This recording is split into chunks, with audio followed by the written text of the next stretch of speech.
Are you listening? Damn. Hello, everyone. Welcome back to another discussion with me, Patrice Hayes, real estate broker, and Gene Volsey, your mortgage lender. So today we're going to talk to you about money, your relationship with money and buying real estate and how it's important and why you need to know the basics about income, down payment, closing costs, all those things. So let's just get right into it.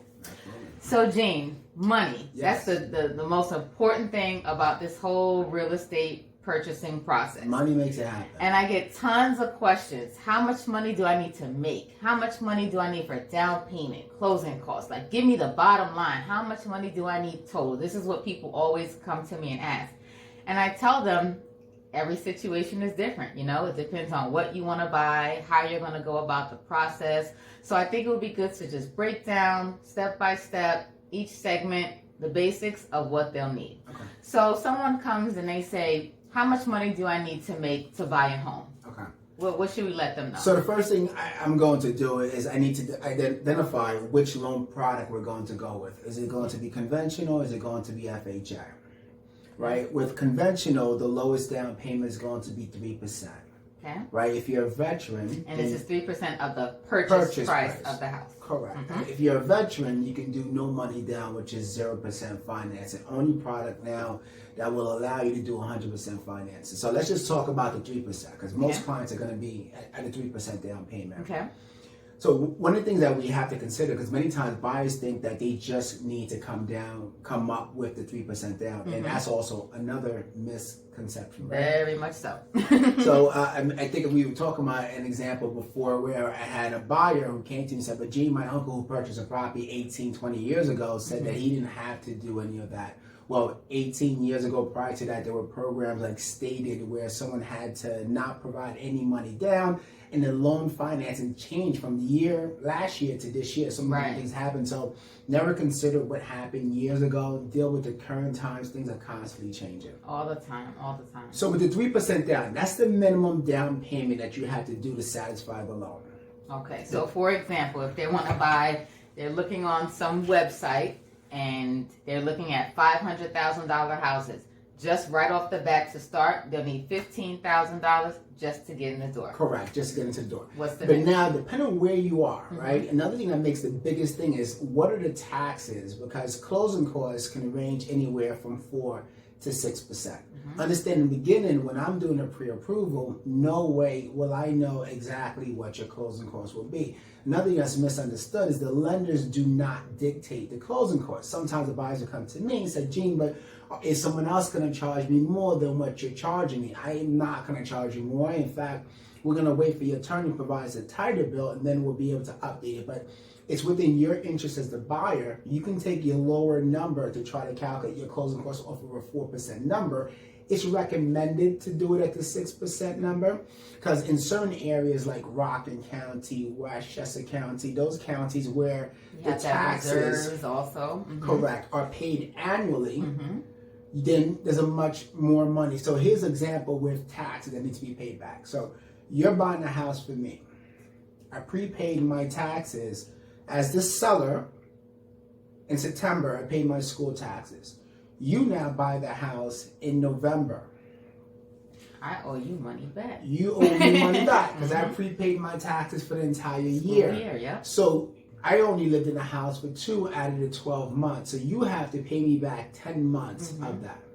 Then when you close in October or November, you're not going to make a payment the month you close in the very next month. So the bank also has to collect escrow taxes for those months as well. So if you're in a high tax bracket, then you're looking at, let's just say it's $15,000, $16,000, $17,000. Now the lender has to factor and collect 12 months worth of taxes plus payments to kind of factor the months that you're not going to make.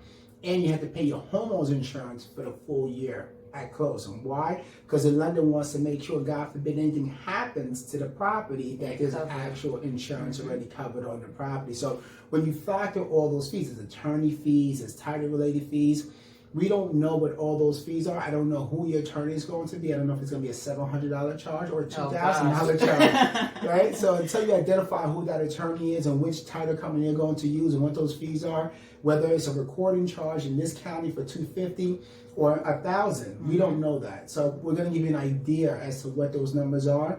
But if you plan at a 3% for down payment and 5%, right, middle area for closing costs, then you're looking at 8% of the total sales price of the home. So that's a good place to start, right? If you're looking to buy a house, pull out your calculator, take 8% of the sales price of the home that you're looking for. That's a good place to start to make sure you have enough money to close. And other things that people don't realize, like, I always tell them it depends on what you want to buy. If you're buying a co-op, they might want you to have more money in reserves. If you're buying a condo, sometimes they expect you to have a year's worth of HOA fees paid up front too. Absolutely. And that just varies depending on which condo you decide to buy, which community you decide to buy in. Yeah. So you never know the exact final dollar amount until you pick the property and the exact closing date. Sure. And, for example, in New York, there is no exact closing date until shortly before. Absolutely. So it's good to give people a guideline, like you said, just an estimate so that they can kind of figure out a roundabout what it will be and not expect a huge shock later on. Correct. So when it comes to down payment, we've covered that. Closing costs, we've covered that. What if you have someone that they don't have 8%? What kind of options do they have? Well, there's a couple options, a lot of options actually that's available. Something called a seller's concession. So we're going to talk about that one first. Okay. So what a seller's concession is, let's just say I'm buying a house for $400,000. And the house is worth, and it can appraise, the collateral can appraise for $400,000. Now the buyer would work with you, Patrice, as their buyer's agent, and they would negotiate a seller's concession. Now, the seller's concession, depending on which program you're in, FHA with 3.5% down, you can do 6% of the sales price. It's a max seller's concession allowed. You do conventional, under 10% down, you cannot do 6% seller's concession. You're limited to 3%. So knowing which loan product you're in, then that will let you know how much concession you can ask the seller to be able to contribute. So that will help you bridge the gap to kind of pay for your closing costs. So now if you get the max on an FHA, 6%, then now you know all you need to come up with is just the down payment. And most of the time you're not going to need the 6%. You may have to make some adjustments to the contract price, etc. later on. The buyers are always concerned, but gee, what happens to the money? Am I going to lose it? No, you're not going to lose it. These credits can be adjusted and contract price can be adjusted accordingly to make sure, everyone nets what they're supposed to net. Two things. You won't get the cash back though if the money doesn't go up to the 6%. A lot of buyers, they think they're going to get money back if they don't use the whole 6%. That's not going to happen. And then the seller's concession only works in certain markets. Okay. So for right now, we're in a seller's market. It's probably 99.9% probability that you're not going to get any seller's concessions in a seller's market. Correct. It really works when the seller is anxious, they need to move, they need to sell the property, and they'll do, whatever they need to do to get that sale to happen. In a market like a seller's market, when they've got buyers fighting for the property, they don't need to give up any money. So as a buyer, they shouldn't count on sellers' concessions because really it's their closing costs, the buyer's closing costs, and as a seller concession gift, that's just it. It's a gift. They don't have to do it. And a lot of buyers have a misconception that it's an automatic thing, seller's concessions. It's not at all. Explain this to me, right? Help them understand that how a seller will look at something like that when on paper, right? Because they analyze the situation on paper. Explain how if someone is putting an offer on paper, one person is putting 20% down and not asking for a seller's concession, and now you have someone else who is asking for a seller's concession. Explain it from a seller's perspective, right? If you're the seller, how that would make on paper make that person look a bit more. So it's all about the bottom line for the seller. How much are they going to get in their pocket after the deal is done? So just like a buyer will get an estimate sheet, we do a seller's net sheet as an estimate for the sellers as well. So we put in all the numbers, the commissions, any repairs that need to be done, their attorney fees. Buyers think that sellers have no fees when it comes to selling their property. Besides commission, there are other fees. They have to pay transfer taxes to the state as well. There's lots of fees that they have to pay. So they want to know what's going to net me the most out of this deal. So if I have one buyer that's going to offer me my full price, let's say it's $500,000, and they're going to pay all their own closing costs, and then I have another buyer that's going to pay $490,000, and then they want me to contribute 6% for concessions. Well, which one is going to make me more money? Obviously, the full price one where I don't have to pay for your costs, because that's what I'm paying for you to buy the house. So when you look at it that way, you have to think of it in a business perspective. The seller wants to make the most money. They don't care about what you need to spend. They want to know what's going into their pocket. So you have to make your offer the most attractive offer out of all the offers that are being thrown at them. And just to talk about the sellers and the buyers market, right? A seller's market means that there's a whole bunch of buyers, and the seller fighting for a house. So the seller has leverage because he can pick multiple people. In the buyer's market, the seller doesn't have many suitors for his property, so you can come in and you can kind of make your demands, and they can kind of see whether or not they're willing to kind of bite on it. So that's kind of really what I'm gathering. Is the difference between like a buyer's market and a seller's market. Exactly. And another thing in a seller's market that is a cost for buyers, it could potentially be, is the appraisal gap. If the home is $500,000 and it only appraises for $485,000, do you have that $15,000 difference to make up? Because the lender is only going to give you $485,000. They're not going to give you $500,000. So you need to have additional funds to make up that appraisal gap, which is another cost that you need to consider. So the gist of what we're saying, the seller's concession is right. It's not always. It's not likely that it's gonna be something you can count on. Got it. All right. Well, the next option to kind of to bridge the gap is to try to get a family member to kind of get a gift. Even if you have a spouse, if a spouse is not on the loan and they give you money, there's certain loan programs and how things need to be done. For example, if it's an FHA transaction, it's a bit more invasive, right? Intrusive to that person. They want to know all your business. Correct. The person that's gifting you the money, I need to go into their bank accounts, make sure the seasoning of their money was transferred over to you correctly. People forget mortgage companies are banks and we are regulated to a certain way. So we still have to follow the transfer and the movement of money. Right. So the money in the mattress or the money in the shoebox, putting it in 2 days before community closing, savings, that's not going to work. Especially the susu. That's not going to work. It has to be, like you said, seasoned in the account so that you can look at it, see that it's legit, where it's coming from, and no surprise large deposits, because those are all red flags for you. Conventional does make it a lot easier. For example, let's just say conventional, someone is depositing a very significant large deposit. I don't have to go into that spouse's account or that family member's account. All I need really, if it's done a certain way, if it's a canceled copy of a personal check and they gift it over to you, I see that check, then that's enough for us to be able to satisfy the transaction. But the reason why it's important that I always tell my clients, before you deposit anything, please discuss it with your lender. Depending on the loan program, if someone told you something, right, that has no relationship to financing, and then you go now deposit the money, we cannot undo money that's deposited into your account. So it's important that if it's going to be deposited, it's deposited in a format where we can now use those funds for your purchase, or the underwriters may deduct it from your available balance to be able to close. Now you're short and you have to now get additional sources of financing.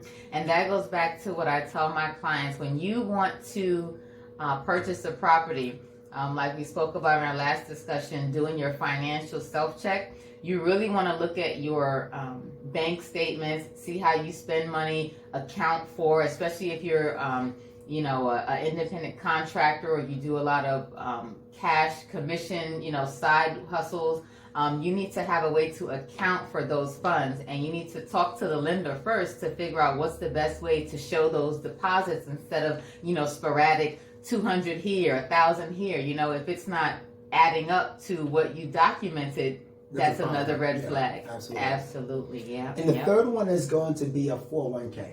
Okay. I love that one, right? A lot of people think that they can't tap into their 401k is for the purpose of retirement. In fact, as a first-time home buyer, I recommend to leverage, I call it house money.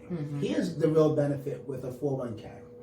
You're paying yourself back and you're borrowing from your own money. Now, if you take the money out early, you can talk to your financial advisor. I'm not a financial advisor. We are not financial advisors. But speak to a financial advisor. You can take the money out and pay through your payroll, and they just deduct it right back, and you're not paying real taxes on it at the end of the year, and most times you're not paying an early penalty fee. So you're playing with your house money. You're able to kind of tap into it. So I always say leverage your 401k if you can. Most buyers do. It's not something to be frowned upon that you're taking your retirement money to buy an asset if you're going to pay it back. But sometimes people consider that to be a negative thing, but it's really not. It's not, because when you think about it, you know, there are instances where people use their 401k for things that they shouldn't, like going on vacation, paying for a wedding, you know, buying a car. All these things, that have no return on investment for them.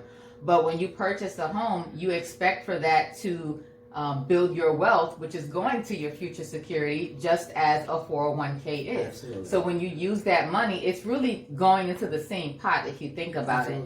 And a lot of people don't realize that their jobs have programs to help assist them with purchasing a property. So that's something that they should look into as well. At minimum, when I speak to them, I'll tell them, speak to your representative at your company, find out. You may be able to leverage 50% of your vested balance or maybe 30%, but you need to know where you stand and what that monthly payment is. So, I'll send them back. Hey, talk to them and see what you have and come back to me. We'll see what we can work out.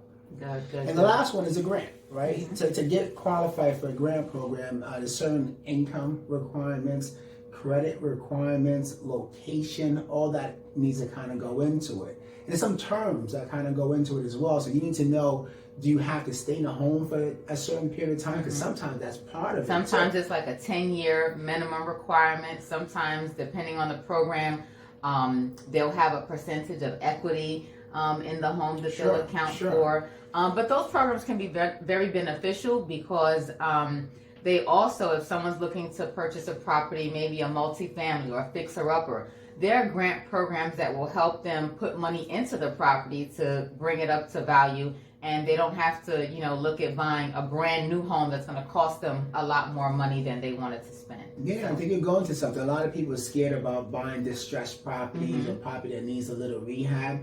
To me, I'm all about buying distressed properties and putting a little TLC into it and then seeing the true value of those properties. So there's options from what we discussed, and there's a multitude of grants that are out there, not just what's limited on the banking side.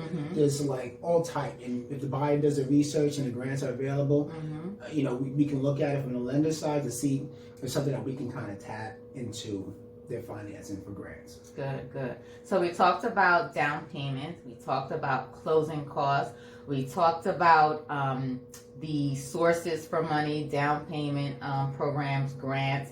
What are some other fees that they may have to, those little fees that could add up that they may need to consider? So one fee that you need to consider, the main thing is something called discount points, fees on interest rates. And a lot of times buyers don't really understand that.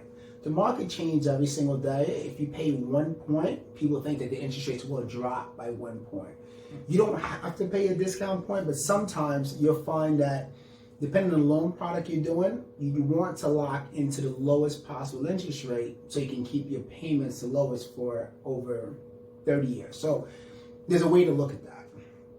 If I tell you you're going to pay $3,000 in points, and I'm going to save you $15 on your monthly payment, that may not be something that makes sense. Because when I do that calculation, how long is it going to take you to recoup that money? Right. Statistically, I typically tell my clients, if you're not going to recoup your money within that 5 to 7 year period, even though it's a 30-year loan, you will start making profits. But statistics tells us that typically home ownership move every 5 to 7 years. 5 to 7 years. So they may not stay in that home. So if you're not going to recoup your money within that 7 year period, it may not be worth it for you to do.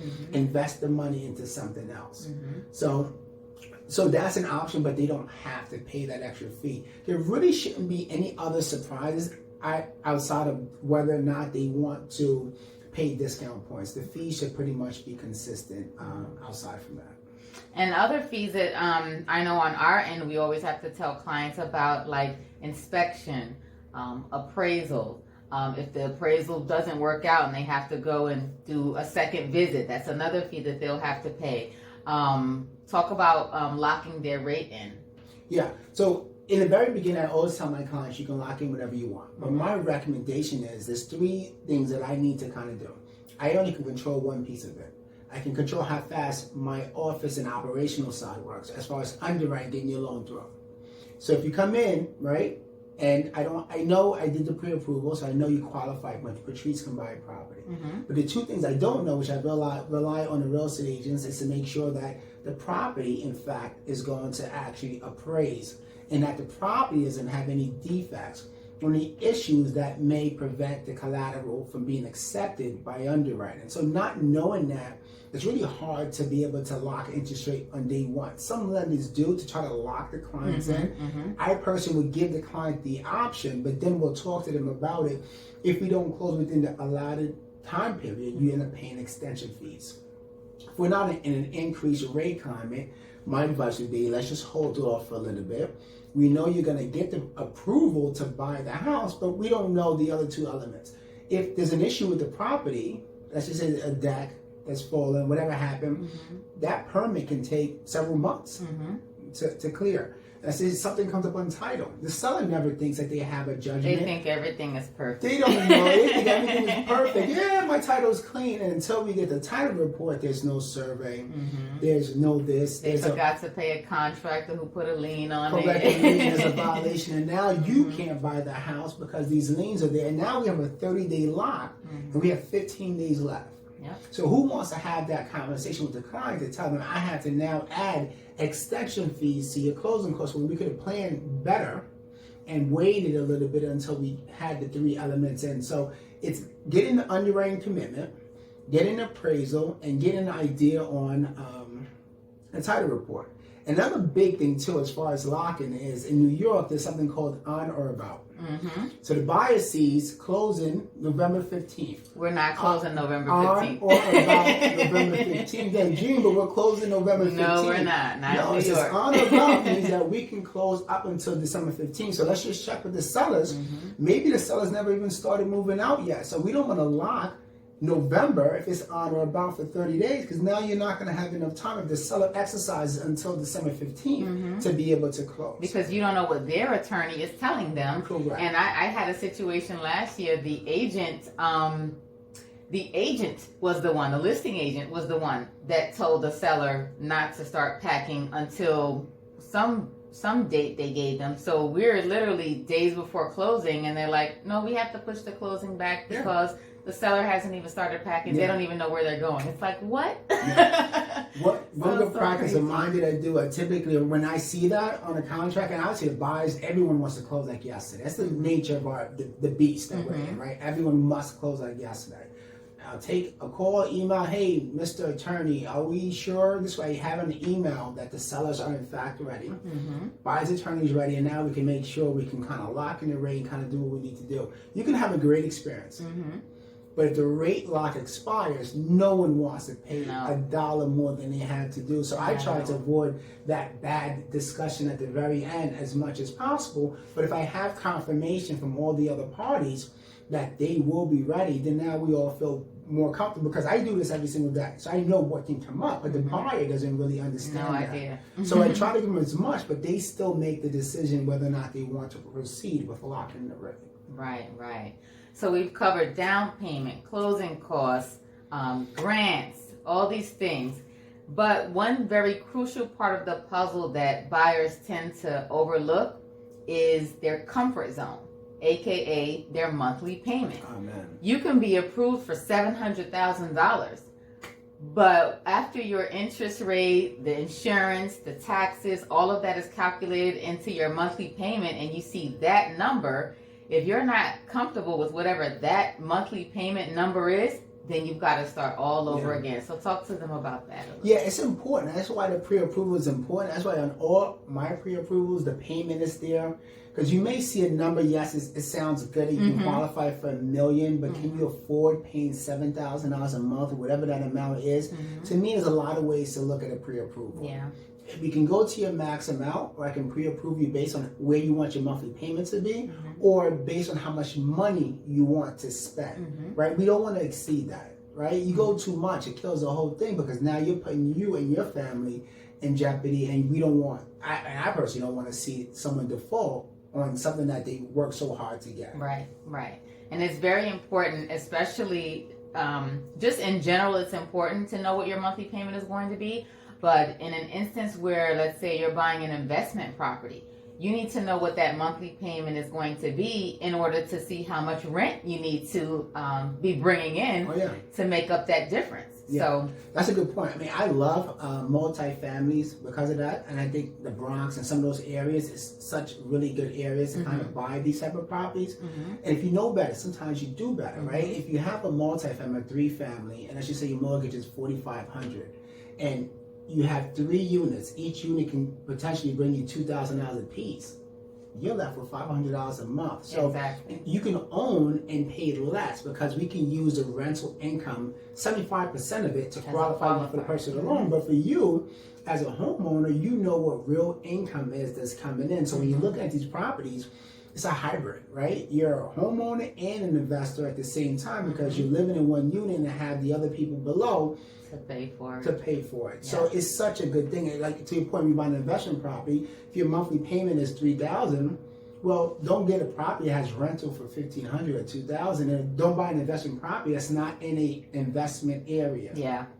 You know, nothing against Scarsdale. Scarsdale may not be a whole bunch of rentals. I mean, unless it's right on Garth Road at the train station, it's probably not a good investment property. Make sure you're in the right location if it's going to be a rental investment property type. So Absolutely. Well, I think we covered all the basics about money and what they need, what to expect as far as spending and calculations and estimations go. So any other last tips you think buyers should know? I think we covered a lot. I don't want to give them too much. All right. You got to make sure they tune back. Right. So like Gene said, we want to make sure that you tune in for some more information. Hopefully this segment about money has given you a lot of knowledge that you didn't know and could be helpful for your future purchases. Stay tuned for our next segment and helping you out more with relationships with money and real estate. Are you listening? Damn.